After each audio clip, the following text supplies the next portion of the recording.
Graças a paz, irmãos, amém? Amém. Quem me ouve bem, diga amém. Amém. Então tá. Glória a Deus. Queridos, com muito temor, vou convidar você a abrir a sua Bíblia junto comigo, seja ela ou pelo seu celular, em Gênesis capítulo 25. Nós vamos fazer a leitura dos versículos 20 até o 28. Antes eu queria dar um aviso, a respeito da mensagem. Gostaria que você prestasse muita atenção para a mensagem. Não porque sou eu que estou pregando hoje, mas eu quero que vocês me entendam. Toda palavra ministrada é bênção, ela é poderosa. Mas tem algumas palavras que mexem mais conosco. Quando a gente recebe do Senhor, a gente percebe a profundidade do que Ele quer falar. Essa é uma palavra que eu demorei um pouco para pegar no sono, porque eu ainda fiquei ruminando essa palavra, porque ainda ela ficou dentro de mim, mexendo, e eu tenho certeza que o Senhor quer falar conosco nessa manhã. De novo, me entenda, não é porque sou eu que estou pregando, mas é que a sensibilidade do Espírito me faz levar você a dar este aviso de preste atenção nesta mensagem. O Senhor deu até um tema que é acertando as pendências, aliviando a carga. Vamos para a leitura da palavra do Senhor. Diz assim: era Isaac de 40 anos, quando tomou por esposa a Rebeca, filha de Betuel, o arameu, de Padã Arã, e irmã de Labão, o arameu. Isaac orou ao Senhor por sua mulher, porque ela era estéril. E o Senhor lhe ouviu as orações, e Rebeca, sua mulher, recebeu. E Rebeca, sua mulher, concebeu. Os filhos lutavam no ventre dela. Então disse: se é assim, por que vivo eu? E consultou ao Senhor. Respondeu-lhe o Senhor: 2 nações há no teu ventre, 2 povos nascidos de ti se dividirão. Um povo será mais forte que o outro, e o mais velho servirá ao mais moço. Cumpridos os dias para que desse à luz, eis que se achavam gêmeos no seu ventre. Saiu o primeiro ruivo, todo revestido de pelo, por isso lhe chamaram Esaú. Depois nasceu o irmão, segurava a mão o calcanhar de Esaú, por isso lhe chamaram Jacó. Era Isaac de 60 anos quando Rebeca lhes deu a luz. Cresceram os meninos. Esaú saiu perito caçador, homem do campo. Jacó, porém, homem pacato, habitava em tendas. Isaac, e aí que eu quero que vocês prestem atenção, Isaac amava a Esaú, porque saboreava de sua caça. Rebeca, porém, amava a Jacó. Feche seus olhos nesse momento. Santo e poderoso Deus, nós colocamos à sua disposição, Senhor, não apenas a nossa atenção nessa manhã, neste momento, não apenas os nossos ouvidos, mas, Pai, o Senhor tem a nosso coração. O Senhor tem as nossas vidas. O Senhor tem o nosso futuro nas tuas mãos, Senhor. E sejamos achados como o vaso que se entrega na mão do oleiro agora, Pai. Para que com a tua palavra e através dela, o Senhor venha fazer o que quiser, dar a forma que quiser, quebrar se quiser, fazer de novo se quiser. Faça o que o Senhor quiser em nós, é o que nós te pedimos dessa manhã. Em nome de Jesus. Em nome de Jesus. Quem concorda com essa oração, glória a Deus. Diga amém. Amém.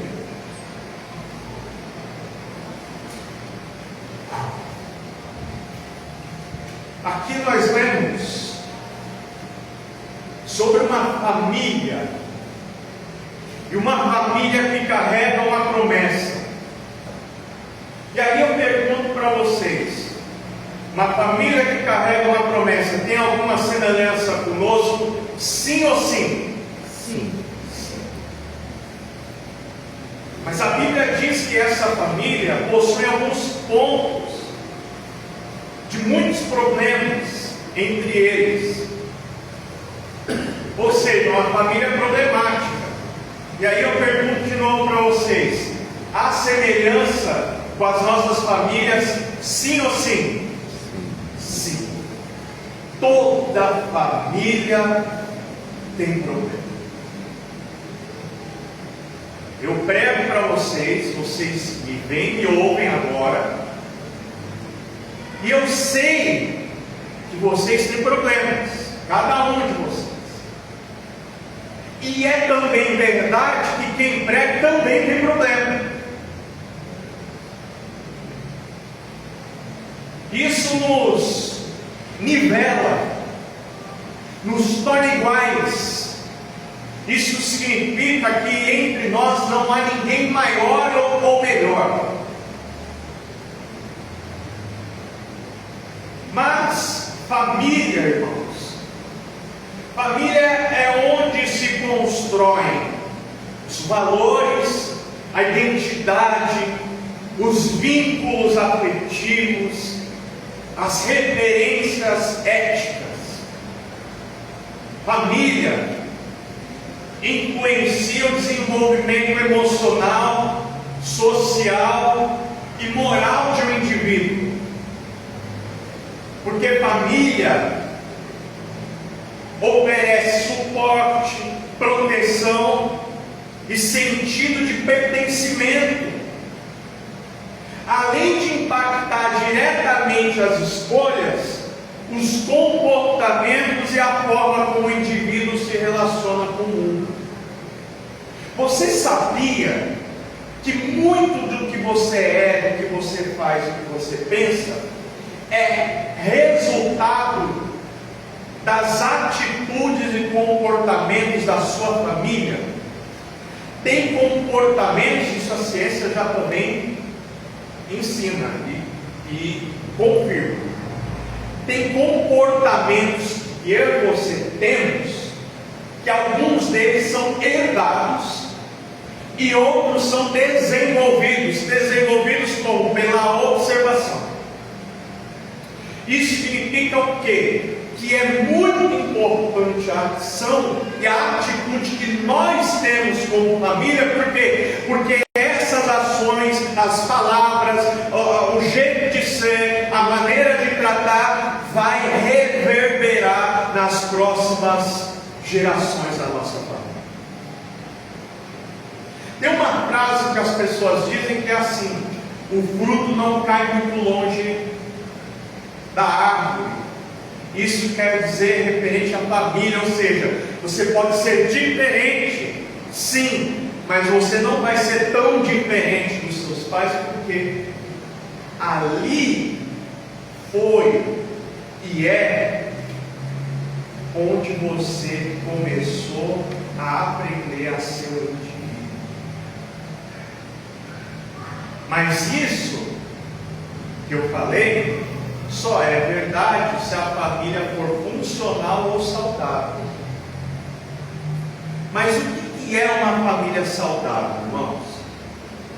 Uma família saudável é aquela em que há vínculos afetivos seguros, comunicação clara, respeito mútuo, apoio emocional, permitindo que seus membros se desenvolvam de forma equilibrada, com autonomia, responsabilidade e, olha só, e capacidade de lidar com conflitos de maneira construtiva e não destrutiva.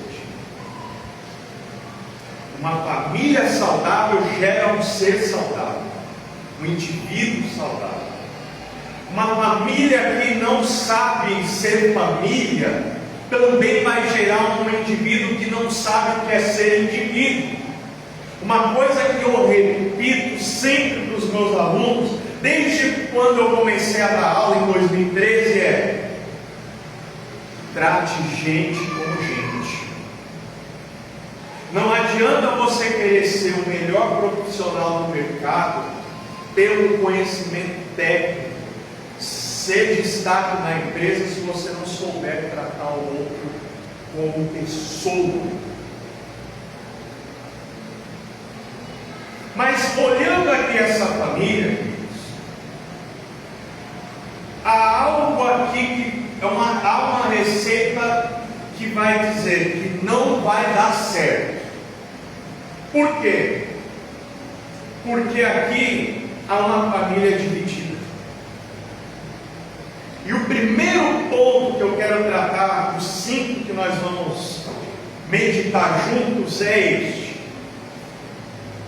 casa dividida não prospera. E quando eu me refiro a casa dividida, é casas como sendo nosso lar, empresa no que diz respeito à sociedade, parceria, qualquer tipo de aliança, compromisso, em que um deseja um objetivo e o outro quer outro, não vai prosperar, dificilmente prosperará. Marcos capítulo 3, versículo 24 e 25 diz: se um reino estiver dividido contra si mesmo, tal reino não pode subsistir. E se uma casa estiver dividida contra si mesma, tal casa não poderá subsistir. Não quer dizer que não pode haver discordância.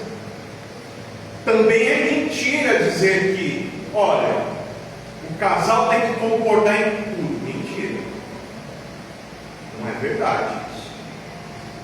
Pode haver as discordâncias, porque nós somos indivíduos diferentes. Cada um de nós foi exposto a experiências diferentes. A vida que eu tive, por exemplo, foi uma vida diferente do que a Letícia teve. Então, as coisas que eu vivenciei antes de conhecê-la foram muito diferentes do que ela vivenciou. Então, de repente, nós nos encontramos, mas por mais que nós sejamos diferentes, há em nós a questão do propósito comum, do objetivo comum. Então, o que nós temos que fazer? Nós temos que colocar como casal as diferenças de lado e colocar o nosso esforço, sabedoria e entendimento para buscar do Senhor e também nos esforçar para que a gente lute junto em prol deste objetivo comum. Vocês estão entendendo? Amém. Amém. O que deve prevalecer num casal, numa sociedade, é o respeito em compreender que cada um de nós somos seres completamente diferentes, temos personalidades diferentes, que já viemos de fábrica dessa forma. Por exemplo, a Letícia, irmãos, ela faz 1001 coisas ao mesmo tempo. Eu só consigo fazer uma de cada vez. Imagina, não adianta, não consigo. Não é da minha natureza isso. impossível, para mim é impossível fazer, mas ela faz e eu não faço. É impossível. Brinco também lá com os alunos. Eu falo, essa questão de multitarefa Deus colocou para as mulheres. Elas têm essa capacidade de fábrica. E nós temos essa incapacidade de fábrica. Por quê? Se Deus quisesse que a mulher fosse exatamente igual ao homem, não teria feito a mulher como o homem já.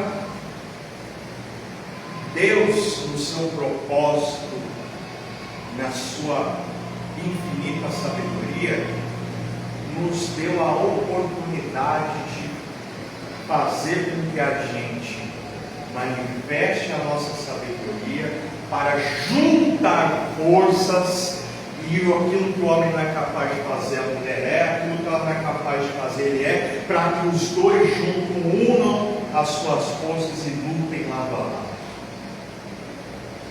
Deus é infinitamente sábio.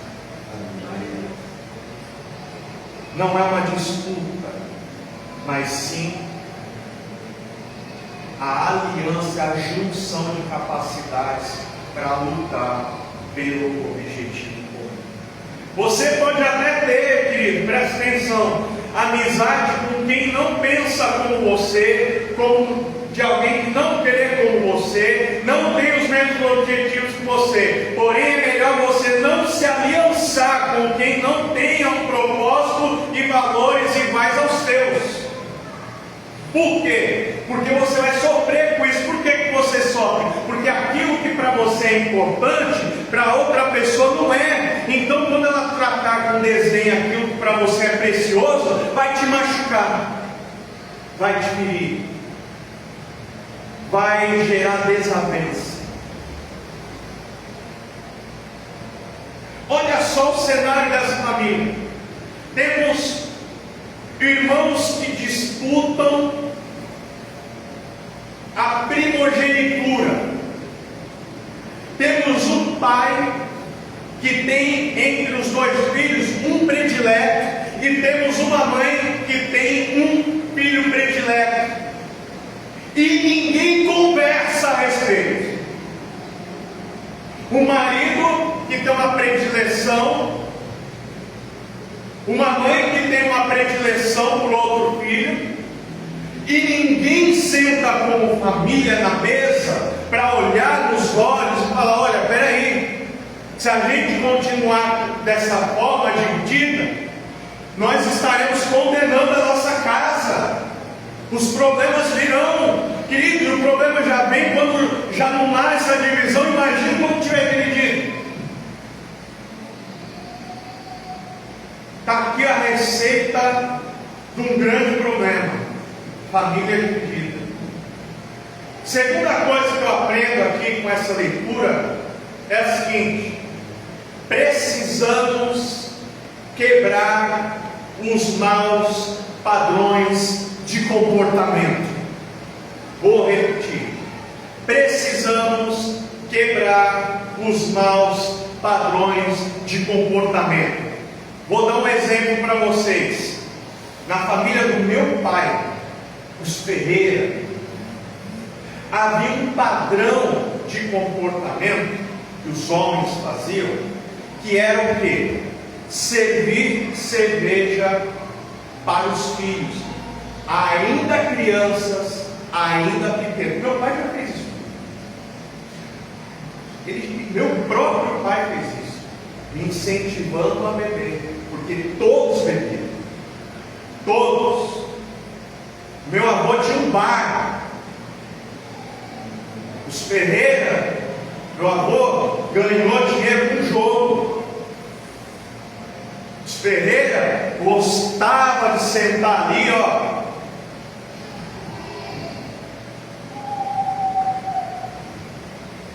Meu pai, além de fazer isso comigo, eu vi o irmão do meu pai fazer com o próprio filho, pequenino. Quando vocês veem a minha filha Daniele, tem um ano, começava ali, querido. Isso é criminoso. Mas isso era um padrão de comportamento que eles foram submetidos e que eles estavam repassando aquilo que eles receberam. Então, o que se perpetua se isso não é quebrado? Uma família de pessoas viciadas na bebida, no cigarro e outras coisas. Que a gente sabe muito bem que esse é o primeiro degrau que se pisado, um caminho que se for trilhado, não dá volta, porque para alguém estar lá na Cracolândia é porque começou com alguma coisa pequena.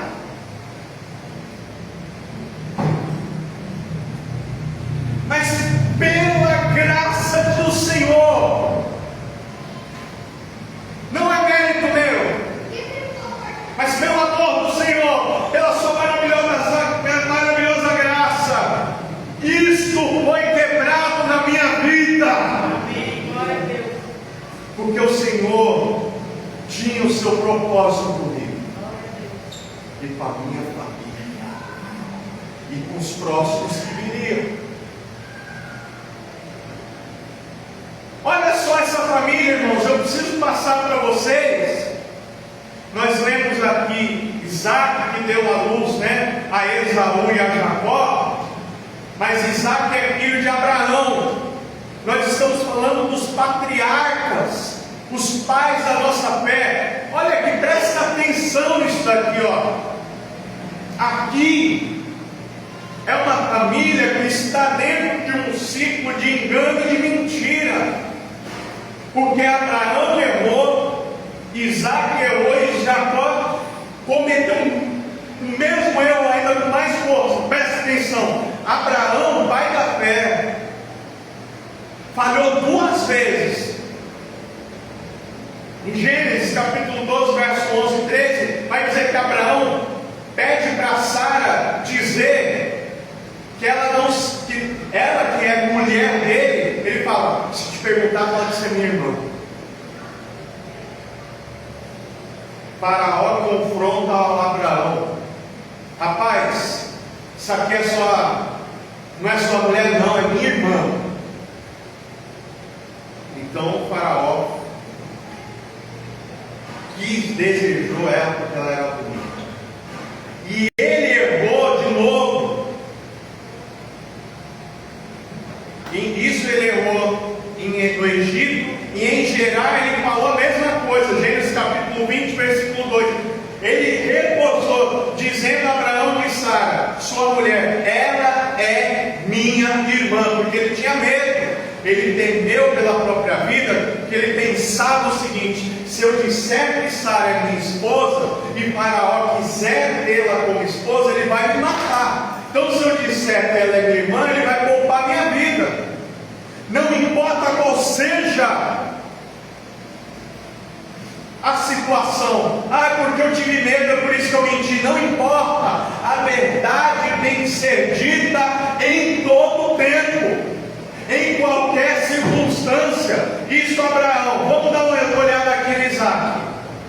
Isaac repete exatamente o mesmo pecado, e não apenas o mesmo pecado, ele também peca no mesmo lugar que seu pai, em Gerar. Gênesis capítulo 26, versículos 6 e 7 diz: os homens daquele lugar perguntaram a respeito de Rebeca. Olha, agora é Isaac, filho de Abraão. Perguntaram de Rebeca, e ele respondeu: ela é minha irmã, sendo que é esposa. O que o pai fez, o filho está replicando. Isso mostra um padrão de comportamento. Isso demonstra que eu e você, como pai, como mãe, como avô, como avó, isso demonstra que o que falamos, o que fazemos, como nos portamos, reverbera, influencia os nossos filhos e as nossas gerações. Olha só Jacó então. Jacó, ele intensificou esse padrão de engano e mentira.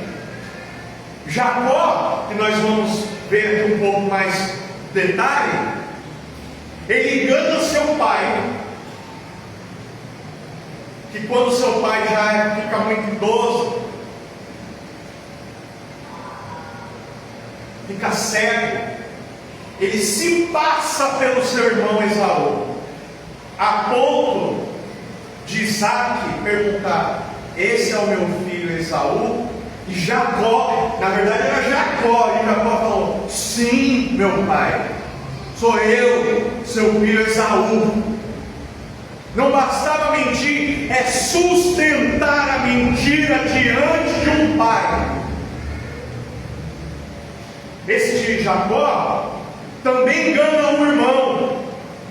Olha só, queridos, ele se aproveita de um momento de vulnerabilidade do seu irmão, que tinha saído da caça, voltou exausto e faminto.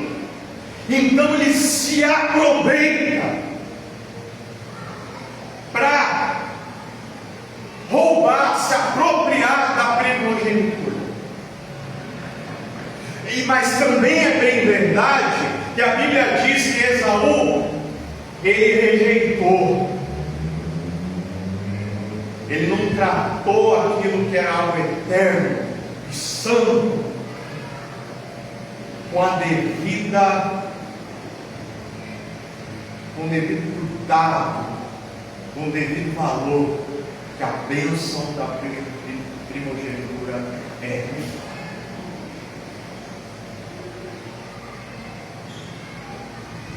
Jacó também engana seu tio e é enganado por ele. Aí começa o trabalhar de Deus. Não há ninguém, querido, que possa escapar da justiça e do processo do Senhor. Ele, até então, sempre na enganação, na mentira, para se dar bem, até que ele encontra alguém que também o trata da mesma forma, que trata com engano. Esse é o ciclo. E notem quantas gerações: Abraão, Isaac, Jacó. O terceiro ponto que eu quero expor aqui para vocês é: o pecado gera feridas. Gênesis, capítulo 27, do 1 ao 14, vai dizer: tendo-se envelhecido Isaac, já não podendo ver, porque os olhos se enfraqueciam, chamou Esaú, seu filho mais velho, e disse: meu filho. Respondeu ele: estou aqui. Disse-lhe o pai: estou velho e não sei o dia da minha morte. Agora, pois, toma uma das tuas armas, a tua aljava, o teu arco, sai ao campo e apanha alguma caça. Apanha para mim alguma caça e faz-me uma comida saborosa, como eu aprecio, e traz-me para que eu coma e te abençoe antes que eu morra. Rebeca esteve escutando enquanto Isaac falava com Esaú, seu filho, e foi-se Esaú ao campo para apanhar a caça e trazê-la. Então disse Rebeca a Jacó, seu filho: ouvi teu pai falar com Esaú, teu irmão, assim: traz a caça e me faz uma comida saborosa para que eu coma e te abençoe diante do Senhor antes que eu morra. Aí olha só a mãe falando para o outro filho: agora, pois, meu filho, atende às minhas palavras com o que te ordeno. Vai ao rebanho, traz-me 2 bons cabritos, deles farei uma saborosa comida para o teu pai, como ele aprecia. Levá-las a teu pai para que a coma e te abençoe antes que morra. Disse Jacó a Rebeca, sua mãe: Esaú, meu irmão, é um homem cabeludo e eu sou homem liso. Dar-se-á o caso do meu pai me apalpar, e passarei a seus olhos como zombador, assim trarei sobre mim maldição e não bênção. Olha o que a mãe falou: caia sobre mim essa maldição, meu filho. Atende somente o que eu te digo, vai e traze-nos. Ele foi, tomou-os e o trouxe, e e os trouxe à sua mãe, que fez uma saborosa comida como o pai dele apreciava. O plano foi executado. A bênção era o direito do primogênito. A bênção da primogenitura dava o direito ao filho mais velho a liderar o clã, a família. E havia ali também implícito, inserido, não só ao direito dele começar a ser o líder, mas estava implícito uma bênção espiritual. Bênção essa que a mãe estava disposta a sofrer a consequência caso o pai percebesse que o filho não fosse o filho mais velho.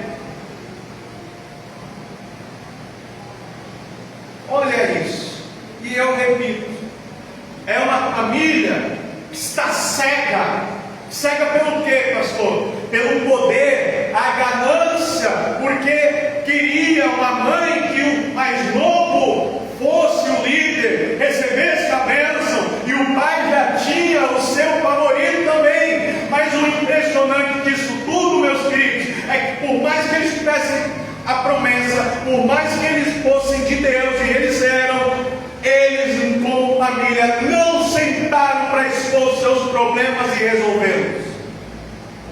Não importa, não basta apenas você frequentar a igreja, você conhecer a palavra, é necessário você, na sua casa, exercer o seu papel como indivíduo da família. Você deve sentar à mesa. O problema foi feito para ser resolvido. E Deus nos dá a capacidade de sentar e conversar. O coração dos seus filhos, ele não pode ser um segredo para vocês. O coração do seu marido não pode ser um segredo para você, mulher. O coração da sua esposa não pode ser um segredo para você, marido. Temos que sentar à mesa, olhar nos olhos e colocar aquilo que está dentro do coração para fora.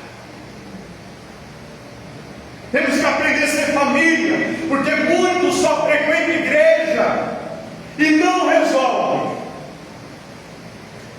E aí depois não sabe por que o filho é assim, por que a filha é assim, por que o marido não trata do jeito melhor, por que a esposa não trata do jeito melhor. Já conversaram? Já colocaram para fora aquilo que está dentro do coração? Um pai que não se importa se vai semear contenda na família porque tem um filho predileto. Filhos que disputam o poder de quando o pai morrer, quem é que vai ser o primogênito, quem vai receber a bênção? E uma esposa que também tem um filho predileto. Queridos, se a sua família é problemática, olha essa aqui. E mesmo eles sendo desse jeito, o seio da família sendo desse jeito, Deus ainda era com eles. Tamanha graça do Senhor.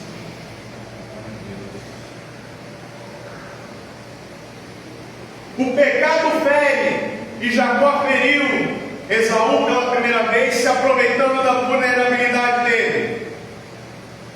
Estava faminto, cansado, exausto. Ele estava com o guisado pronto.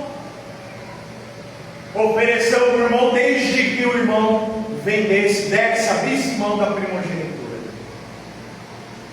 E Esaú fez isso. Tem pessoas que estão abrindo mão daquilo que é bênção, abrindo mão daquilo que é eterno, para se saciar do momento. A fome, queridos, é um momento, porque a partir do momento que você come e se sacia, você fica saciado também por um momento e depois vai tornar a estar com fome. Quantas pessoas não estão abrindo mão das coisas eternas pelas coisas passageiras? Já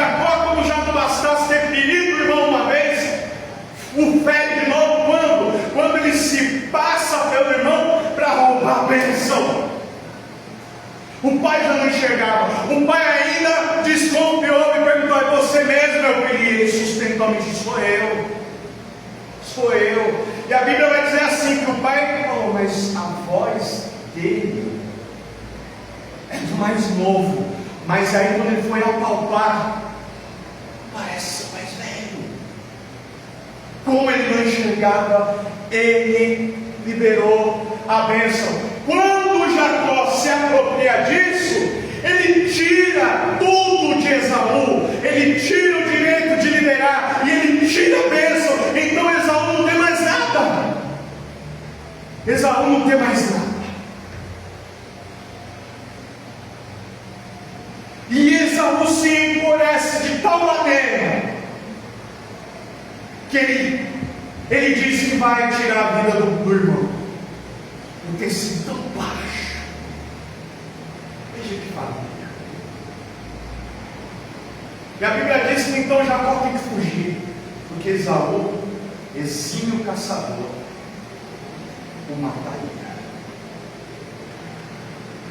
Aqui, irmãos, eu penso uma coisa: assim como essa família se cegou e se equivocou, e eles lutaram entre si por poder mediante ganância, assim tem muitos que frequentam igreja, e algumas igrejas que vêm com essa proposta. Que proposta, pastor? De destravar vidas, de te fazer prosperar. Pessoas que têm dinheiro, uma posição na sociedade, e que promete que se você fizer isso, aquilo, você vai ter. Querido, deixa eu lembrar você uma coisa muito importante: este lugar de reunião nosso aos domingos não é um lugar para nós nos enriquecermos. Se você quiser enriquecer, você tem que ir para outro lugar. Mas se você quiser ser salvo, se você quiser ser transformado, este é o lugar que você tem que vir buscar o Senhor. Este é o lugar em que nós nos reunimos como um só corpo, para adorar aquele que vive e reina para todo sempre, aquele que tem o governo de tudo, de todo nas suas mãos. Aqui é o lugar onde nós chegamos com o coração quebrantado diante do Senhor e diz: Senhor, eu estou em cacos, eu estou quebrado, quebrantado. Pode o Senhor fazer alguma coisa? Você chegou no lugar certo, porque o oleiro está aqui. O oleiro recolhe cada caco seu e vai te dar uma outra forma maior, mais bonita, porque o propósito do oleiro é fazer de você um vaso de honra para Ele.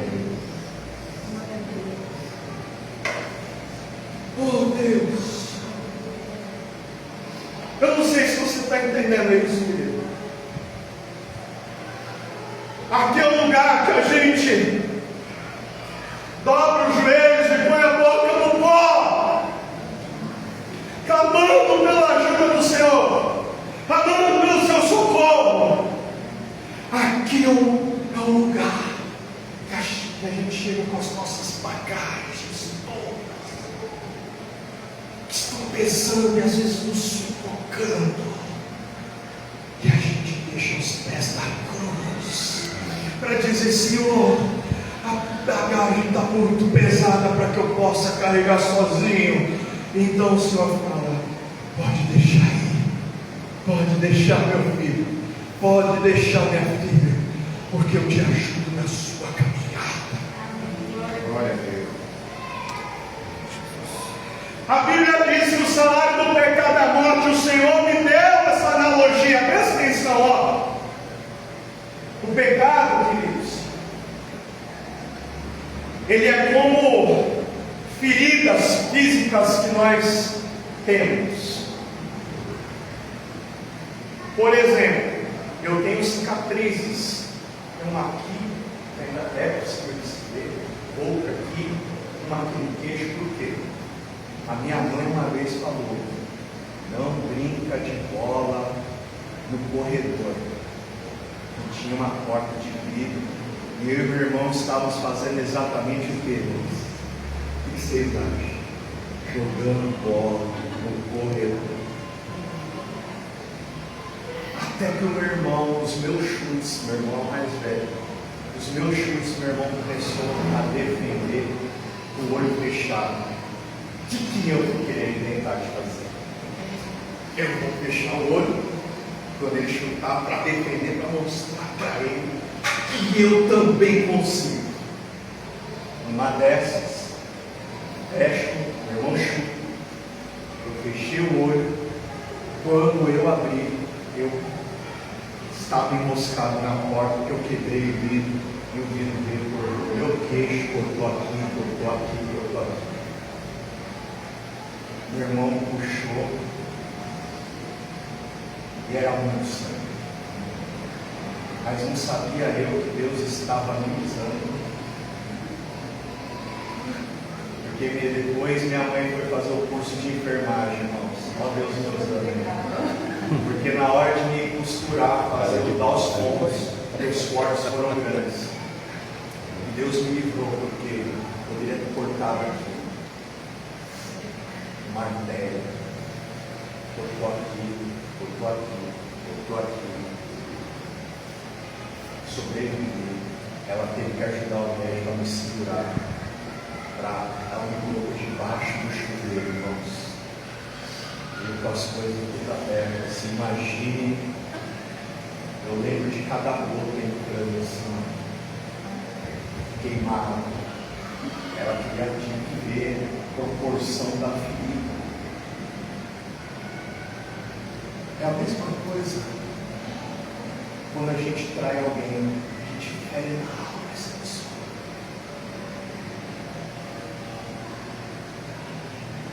A gente passa alguém para trás. Quando a gente não é verdadeiro.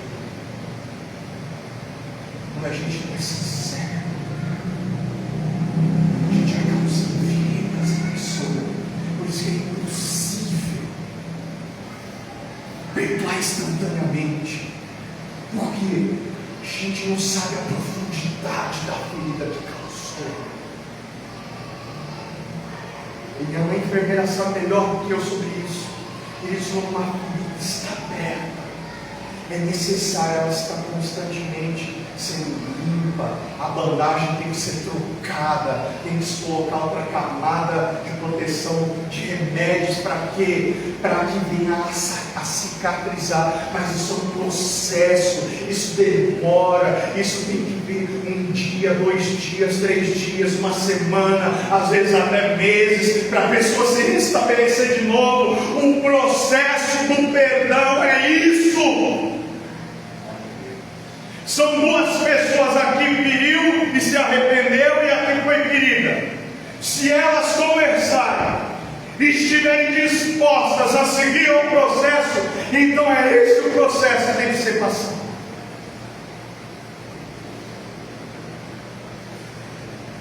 O pecado não existe. Por que nos leva à morte? Porque se você é ferido pelo pecado e você não trata as suas feridas, vai infeccionar. Essa infecção pode atingir o seu, eu ia falar circuito sanguíneo, mas a corrente sanguínea. Você vai vir a óbito. O salário do pecado é a morte. Feridas não contadas, não curadas, não conversadas. O que eu estou querendo dizer com isso, queridos? Se você humilhou alguém publicamente, se arrependeu, você tem o dever de honrar essa pessoa publicamente, para tentar desfazer o que você fez. Quando Pedro nega o Senhor 3 vezes, o Senhor Jesus ressuscita, vai ter com ele e pergunta também 3 vezes: tu me amas? Tu me amas? Você me ama? Pedro nesse momento não estava pronto, mas depois Pedro, quando chega a hora de o apóstolo Pedro ser morto, ele ia morrer crucificado. Sabe o que ele diz, querido? Eu não sou digno de morrer como meu Senhor. Invertam essa cruz.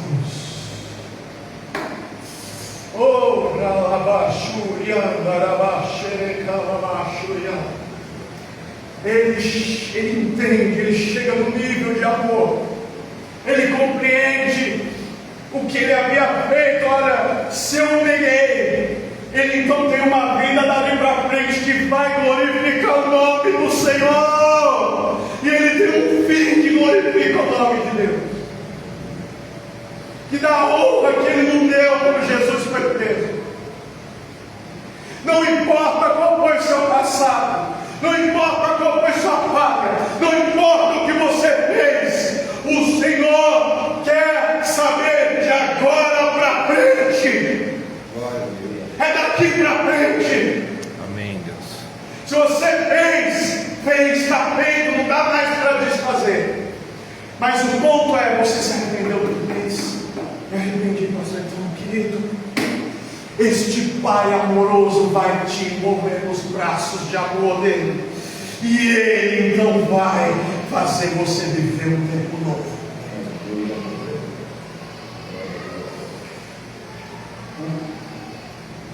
Perdão é esse processo que os enfermeiros fazem com o paciente no hospital. É contínuo, é diário, é trabalhoso, mas é muito bom ver alguém que chegou lá extremamente ferido, à beira da morte, e sair de pé. Oh, irmãos, aquelas cenas que a gente vê, a pessoa quando está com câncer que foi remido, que eles fazem no hospital, os enfermeiros, a equipe médica enfileirada no corredor, a pessoa passando curada, e eles lá aplaudindo. Queridos, isso é alguém quando foi perdoado, isso é alguém que se arrepende do seu pecado, isso é alguém que quando alcança a misericórdia, a graça do Senhor, Ele sara as nossas feridas.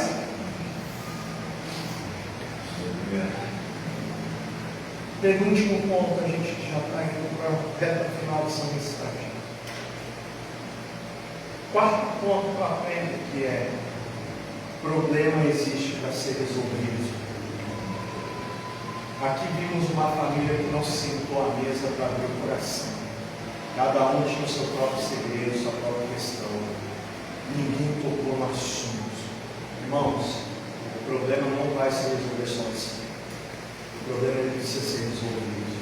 Não adianta você achar, vou tocar a vida, vou levar para a barriga, porque quem sabe lá na frente, de alguma forma misteriosa e mágica, isso vai se resolver de sua maneira de mentira, bem volante. É preciso resolver o problema. Vou dar um exemplo bíblico para vocês. 1 Samuel capítulo 2, versículo 12 ao 35, vai contar a história do sacerdote Eli. Que ele tinha filhos, ele sabia que esses filhos faziam o que era errado no templo, desonrando a Deus, desonrando o povo. Só que o profeta, o sacerdote, não fez nada. O pai que sabia do pecado dos filhos, e o pai que se omitiu. Foi triste o que ele teve. O pai, quando eu digo pai, eu me refiro pai e mãe, homem e mulher. Um pai não pode ser omisso. Um pai não pode ser omisso. Mas pastor, eu já falo tanto, repito, e ele e ela não me ouvem. Um pai não pode ser omisso. Não importa se você tem falado e o seu filho tem feito o inverso do que você fala. A sua função, o seu papel como pai, como mãe, o Senhor colocou com você. O Senhor nosso Deus atribuiu a você, deu a você uma das atribuições que Ele tem, que Ele é. O Senhor nosso Deus é Pai, e se Ele te deu a honra e o privilégio de ser pai, de ser mãe, é porque Ele quis compartilhar com você um atributo a mais do que de quem Ele é. Então Ele quis fazer você entender melhor a Ele mesmo, o seu Senhor, você ter o sentimento de amor por um filho, por uma filha, por um pequeno que precisa, a necessidade, e você entender que assim também é Deus conosco.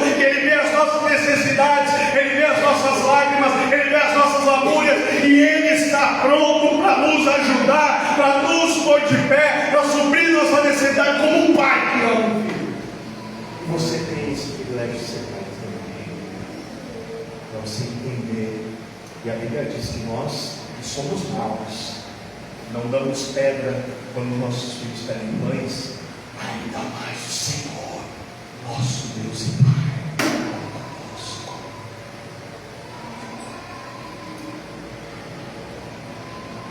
Pessoas que não sabem lidar com suas emoções. Gênesis capítulo 42 vai mostrar José. José, que a gente sabe a história, foi vendido pelos seus irmãos como escravo no Egito, foi lá, foi esquecido, serviu, foi fiel, ficou esquecido no cárcere, até que o Senhor fez alguém lembrar dele, e ele sai do cárcere e vai ocupar o local de governador, posição de governador. Mas não para aí a história dele. A Bíblia diz que os irmãos de José, havia fome na terra, os irmãos de José foram lá no Egito, porque souberam, o Egito tem alimento. E aí o pai falou: então vocês vão lá, senão a gente vai perecer de fome. Então vocês vão no Egito. A Bíblia diz que José viu, reconheceu os seus irmãos. Seus irmãos não o reconheceram porque ele já estava paramentado como egípcio. Traje, a maquiagem,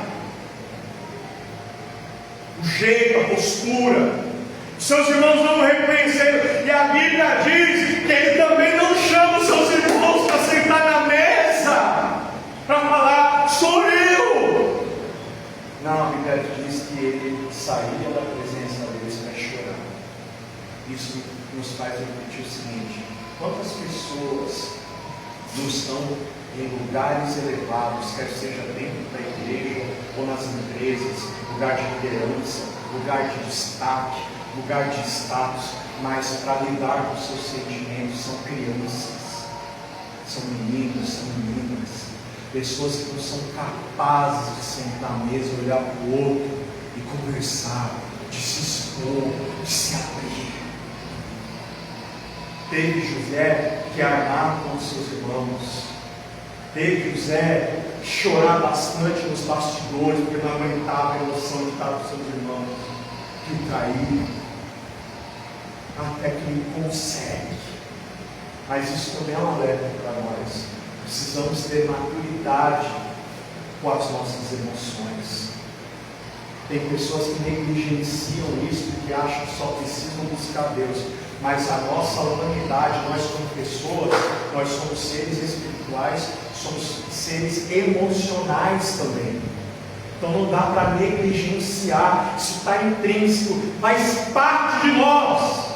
Você tem que cuidar da sua saúde mental, você tem que cuidar das suas emoções, sim, você tem que cuidar do seu corpo, porque isso daqui é o que nos faz andar, nos faz locomover e viver aqui na terra. Mas a vida, que é a ponte que faz essa nossa carcaça que se chama corpo movimentar, vai voltar para a origem dela. O corpo vai voltar para a origem dele, que é aqui a terra, mas o que está aqui dentro, a essência da vida, o espírito vai voltar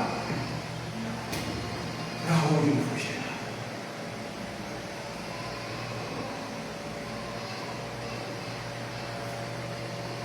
Como é que você está, querido? Como é que está seus relacionamentos, a sua emoção? Mas aí há um momento, e eu volto agora para a vida de Jacó, porque já vou ir para o final da mensagem. Tem um momento da vida de Jacó, que aí é Deus trabalhando na vida dele, sabe qual? Quando ele vai trabalhar para o seu tio, se apaixona por uma das filhas do seu tio. Naquela época havia um dote para ser pago, e ele vai pagar o dote como? Trabalhando por 7 anos para casar com a mulher amada.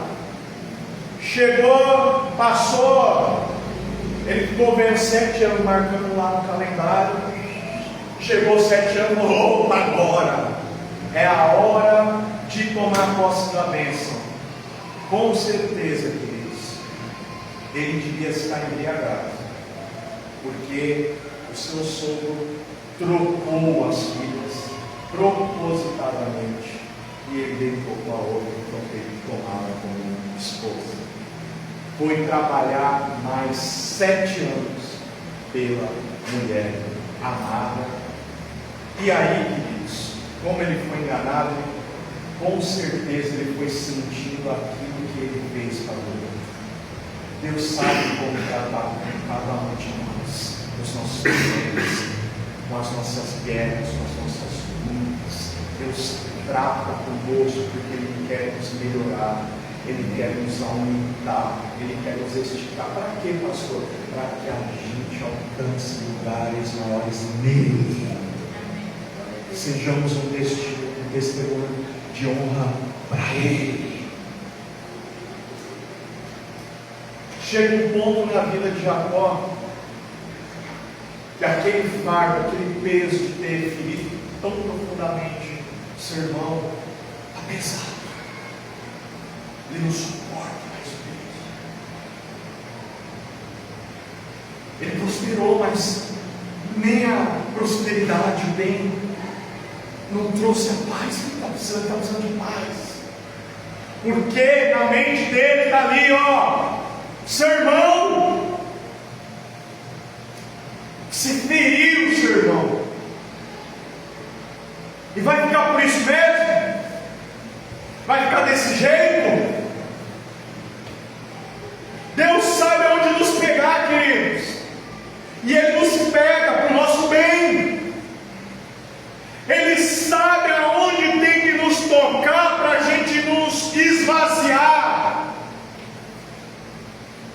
E é aqui esse o quinto e último ponto.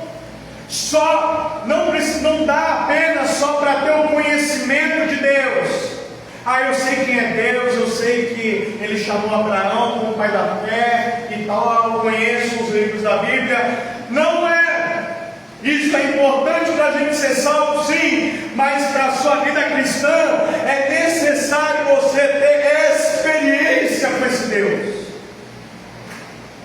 E a experiência só é possível quando você se esvazia. E o Senhor nessa manhã Ele quer que você se esvazie das suas bagagens. Quinto e último ponto: é preciso acertar as pendências e se esvaziar, porque o Senhor quer te encher.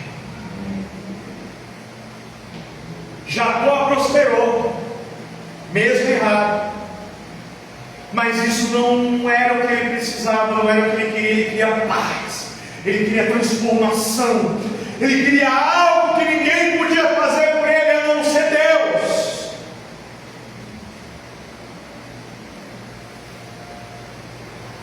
Deixa eu citar algo aqui para vocês, pessoal.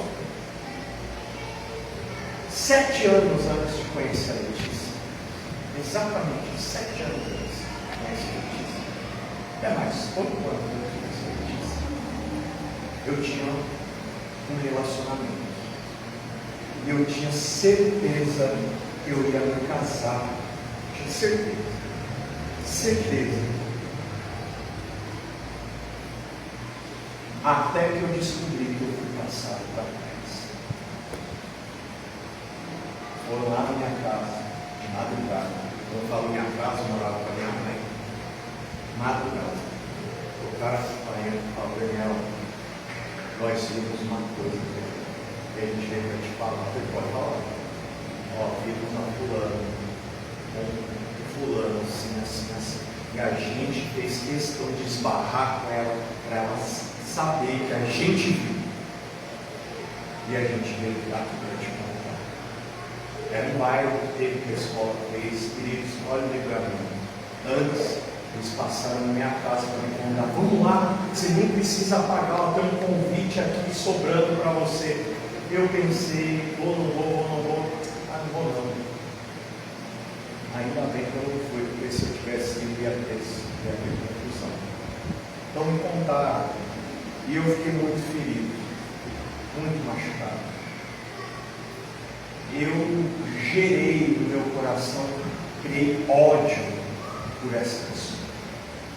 Eu a via na rua, e aquele amor que eu tinha se transformou em ódio. Não me dava raiva quando eu via. Eu queria se eu pudesse. Até que um dia chorei em casa, né, na mesa, lamentando, falando assim: nada para mim dá certo, as coisas não dão certo para mim. Não consegui emprego, não conseguia fazer as coisas acontecer, o relacionamento tinha dado certo. A minha mãe olhou para mim na mesa e falou assim: você sabe nos pés de quem você tem que chorar? Ele tem direito. Então eu entendi tão bem o recado, irmãos, que eu não queria ir na mesma igreja que a minha mãe ia, para ela não pensar que eu estava indo lá por conta dela. Então eu fui sozinho em outra, só eu e Deus. E nesses encontros, reuniões e cultos que Deus marca conosco, o pastor saiu do script da igreja. Estavam tendo uma campanha, mas o pastor trouxe uma mensagem que eu pensei: isso não está falando comigo. Sabe aquele dia que você entendeu, você entende assim: Deus me viu aqui. O pastor falou: vem aqui na frente, você que tem uma mágoa de alguém, que tem um ódio de alguém, vem aqui na frente, você que foi machucado. Era o momento de você pôr aqui no altar do Senhor essa bagagem, esse peso. Eu fui, eu e tantos outros. Começou a orar, irmãos, eu fui lá, me derramei na presença do Senhor, pedi para Ele tirar aquilo do meu coração, pedi: Senhor, toca, tira esse peso, está pesado.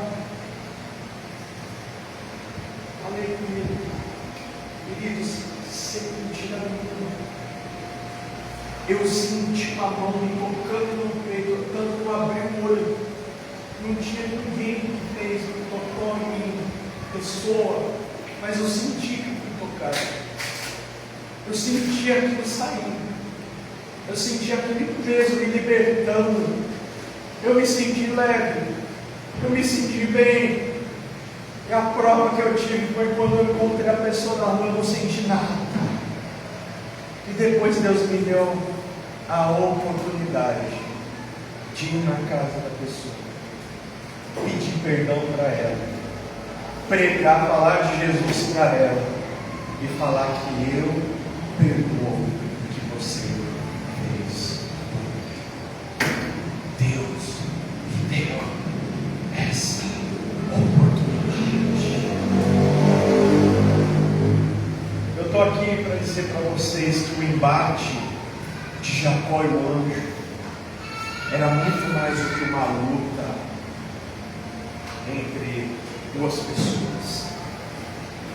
Ali, queridos, diz a palavra do Senhor, Jacó não estava disposto. Olha, fosse o preço que fosse, ele queria se libertar do seu peso. Porque a Bíblia diz para falar em sol, que já está nascendo o dia. Me abençoa, tira de mim essa culpa que eu tenho, tira de mim essa ferida na alma, porque quando eu feri meu irmão, eu não feri só ele, eu também fui ferido. Jacó entendeu que ele precisava ser transformado, e só é possível um homem ou uma mulher ser cheio de Deus quando primeiro a gente se esvazia. E você está nessa manhã aqui para esvaziar diante da presença do Senhor. O Senhor está aqui como o anjo estava diante de Jacó. Eu te afirmo isso. O Senhor, nosso Deus, está aqui presente nesse culto, nessa manhã, esperando você depositar nos pés dele o peso. Se esvazia agora. Não não era apenas uma luta, era um pedido de socorro de alguém que não queria mais viver do jeito que vivia, mas queria ter uma vida diferente. Um grito de socorro da alma. Sabe, irmãos, eu não sei o que você passa, o que te toca, o que te fere, o que te faz gritar na presença do Senhor, mas eu sei que o Senhor está aqui nessa manhã para aliviar a sua carga. Se coloca de pé nessa hora.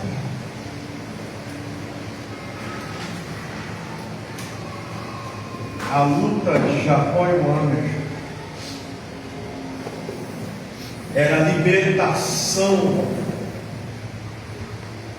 e o fim de um ciclo de mentira e de engano. Alguém que estava diante, Jacó entendia que ele estava diante de um ser, de alguém que não era terreno. Jacó entendia que ele estava lutando com alguém que era do céu. E ele estava disposto a pagar um preço que fosse preciso para alcançar o alívio e a paz que só Deus pode dar. Querido, a paz que o mundo não tem para nos dar, só é possível alcançar e vivenciar isso, experimentar isso, quando você chega diante do Senhor e está disposto a entregar, a derramar, a liberar todo o peso da bagagem que você está trazendo. E é essa manhã, é o momento perfeito para você, como nós cantamos mais de uma vez, em mais de um louvor, se derramar. Oh, aleluia.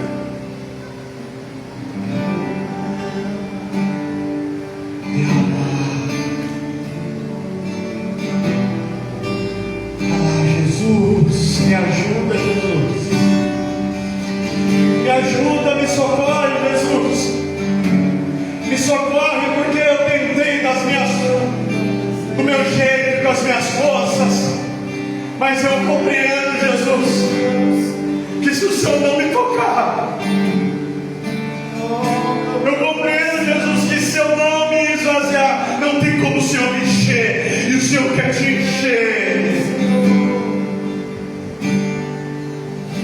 O Senhor quer sarar as suas feridas, porque Ele é o bálsamo das nossas almas. É Ele quem nos alivia. É para Ele que nós corremos. É diante dEle que os nossos joelhos se dobram. É para Ele que nós corremos para pedir socorro. E o socorro vem dEle. O bálsamo vem dEle. Basta você depositar, basta você liberar, basta você entregar, e Ele vai encher.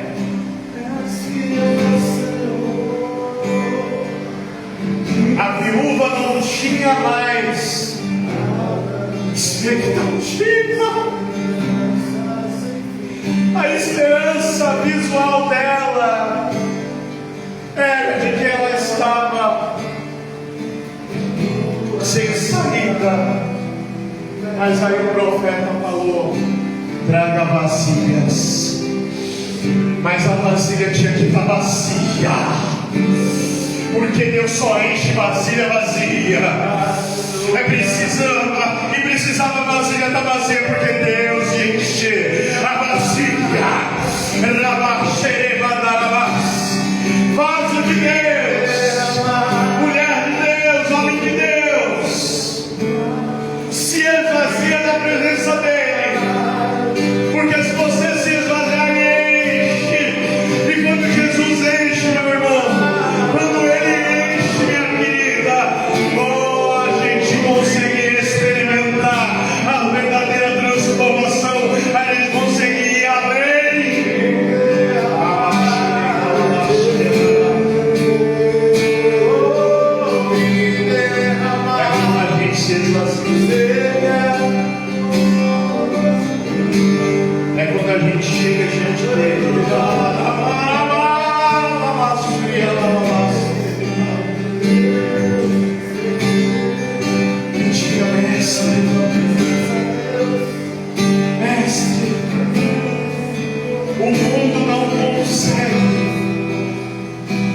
mas eu estou aqui quebrantado, despedaçado diante do Senhor. Será que o Senhor pode refazer? Será que o Senhor pode fazer de novo o que o Senhor já fez no passado? Senhor, será que o Senhor pode fazer algo novo que eu nunca experimentei? O Senhor nesta manhã usa a minha boca para dizer: eu posso, filho, eu posso, filha. Basta você entregar, que eu encho, eu restauro, eu renovo, aleluia, eu crio de novo, eu faço, amar, e andar. Mas Senhor, a minha família, ela é problemática, como essa família que nós vemos. Não tem problema que impede o agir do Senhor. Não tem problema que impeça o processo de Deus nas nossas vidas. Não tem problema que impeça o toque do Espírito Santo no nosso íntimo. Não tem problema que impeça. Não tem profundidade tão funda que o Senhor não possa nos alcançar. Não há sujeira tão grande do qual Ele não consiga nos limpar. Não há doença da qual Ele não consiga nos purificar. Não há pecado que Ele não consiga nos perdoar. Não há circunstância que Ele não consiga reverter. Esse é o nosso Deus. Ele não mudou. Ele continua sendo o mesmo, poderoso, santo, eterno, excelso. Ele é digno, Ele é grandioso, Ele é poderoso. Ele age no nosso meio. Ele levanta o caído, Ele dá força àquele que não tem vigor. Ele põe vida onde não tem mais. Ele traz alegria onde havia choro, lamento e para noite, para ser cheio. A gente precisa deixar as nossas bagagens. Jacó, ele é tocado, de forma literal, ele é tocado de tal maneira que a sua coxa ela é deslocada. E ele recebe um novo nome. Glória a Deus. Louvado seja o Senhor. Glória a Deus.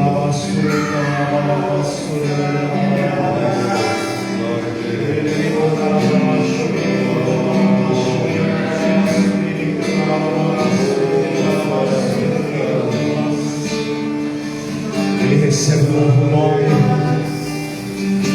como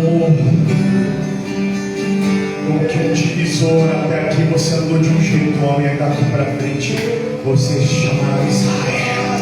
Eu creio, Deus. Príncipe de Deus.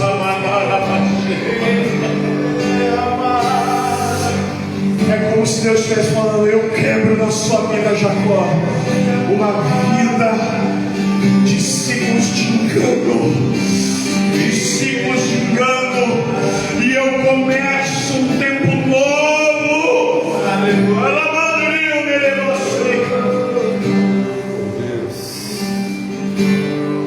Essa questão de acerto de pendência, queridos, é tão de Deus. Deus não quer que a gente tenha pendências. Porque se Ele quisesse que a gente tivesse pendências, Ele não enviaria Jesus Cristo para morrer na cruz por nós.